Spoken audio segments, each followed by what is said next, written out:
in Tara's great hall, where Con's banners waved, a warrior rose, both fearless and brave. Now Cumhaill's his name, with a spear at his side. He founded the Fionn, old Ireland's great pride. They guarded the weak through all of the land. They hunted the forest, did this merry band. Men bound by their valour, by wisdom and might, to keep High King Con's realm safe by day and by night. But fairer than all in Erin's green isle was Muirne of grace, with a beautiful smile.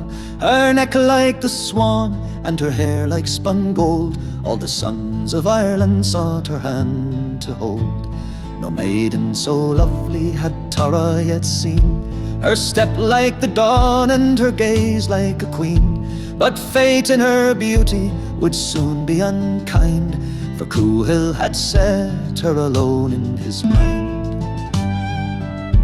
He gathered his men and he rode through the night to Almu's white hill, where it gleamed in the light. For a father Taj was a druid of fame, whose spells and whose visions all add to his name. To Almu brave Cumhaill did come with pride, and asked for fair Muirne to be his sweet bride. But Tajgin his wisdom beheld in a dream the fall of his house by Almu's white stream. For should Muirne depart with this warrior true, the home of his fathers on Almu he drew.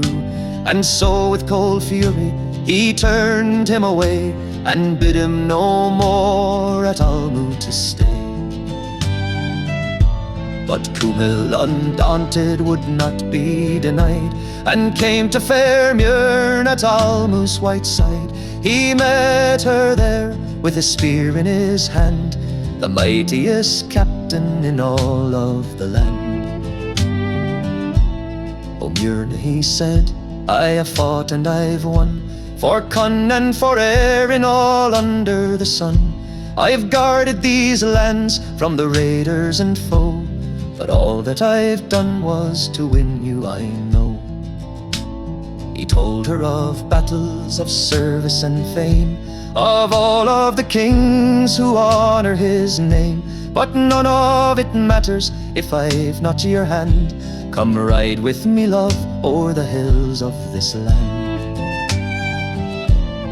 Muirne, though fearful of Taj's bitter wrath, fell deep for the warrior who stood in her path. She gave him her hand and whispered so low, "Wherever you lead, O Cumhaill, I'll go."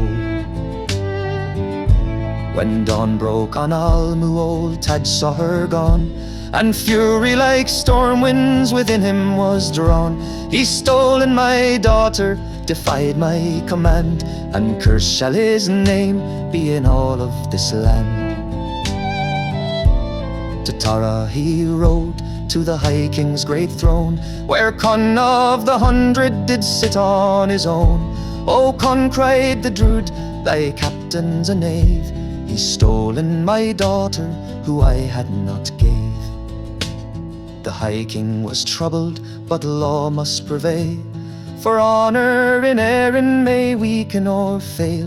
If the great break the bonds that the small must obey, then chaos shall darken the land on this day. So Con sent his heralds with message and sword, "Return to her father, the maiden untoward, or leave this green island and never return, or else face my wrath and the Fionn shall burn." But Cumhaill stood proud and answered the king, "I'll yield up my gold, I'll yield anything, but Muirne I'll never surrender nor part, for she is my love and the beat of my heart." Then Con called his captains from hill and from plain, the kings of the Luani, the chiefs of his reign. With grew the mighty and Dayer the red, and young Aed his son to see Cumhaill dead. But Aed, who'd earned the grim name of Gaul, marched forth at the head of the warriors all.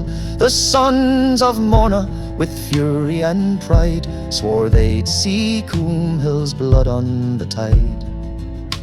At last at Cnucha, in white mist and dew, the Fionn stood fast for their captain true. The clash of the shields and the cry of the hound shook hill, top and valley for many a round. Cumhaill fought fiercely like storm on the plain. His sword sang of thunder, his spear struck like rain. Though wounded and reeling, he'd not turn away, but stood gainst all odds till the breaking of day. Then Gall stepped forth with his honour held high, no hatred nor joy in his resolute eye. For justice he cried, and the peace of this land, I do what I must, though it weigh on my hand. At last with the stroke, both fierce and true, Gall split through the dawn and cold morning dew. Cumhaill fell at last, though his blade still he bore, and the field drank his blood as he breathed nevermore. Thus fell Cumhaill mac Trenmore, the Fionn's first chief, and sorrow and feud brought the land bitter grief, while Muirne stood watching, her heart torn away, to see her love fall on that dark fateful day. Then Con raised his hand o'er the blood-soaked plain, and called Gall forth through the dead and the slain. Now captain you'll be of the Fionn's proud band, by right of your courage, by High King's command. Poor Muirne fled through the wind and rain, with nowhere to turn but her grief and her pain. But though Cumhaill lay dead on Cnucha's red plain, his love was not lost, nor his struggle in vain. For deep in her womb does a warrior grow, whose deeds and whose name all of Erin will know. And throughout the ages the bards still proclaim Fionn mac Cumhaill and his undying fame.